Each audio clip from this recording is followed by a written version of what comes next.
tick-tock. We have now got to that scene in the Brexit movie where rivulets of sweat begin to drip down the faces of the crew. They have noticed that the clock is running down. It is nearly 4 months since Mrs. May dispatched her letter telling the EU that Britain was leaving. Yet nothing has been agreed. The cabinet continues to quarrel about the ultimate shape of Brexit. The talks in Brussels are making little discernible progress in critical areas.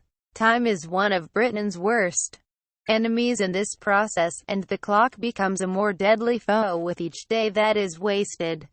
It never was credible that the many aspects of this country's ties with its closest neighbors and most important trading partners could be renegotiated to the remorseless timetable that kicked in when Mrs. May invoked Article 50.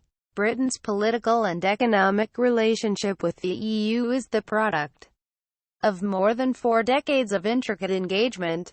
To the apparent surprise of some of the politicians who willed our self-ejection from the EU, the relationship touches on everything from the secure transportation of radioactive waste, to airline flight paths, to the safety of medicines, to the regulation of data flows.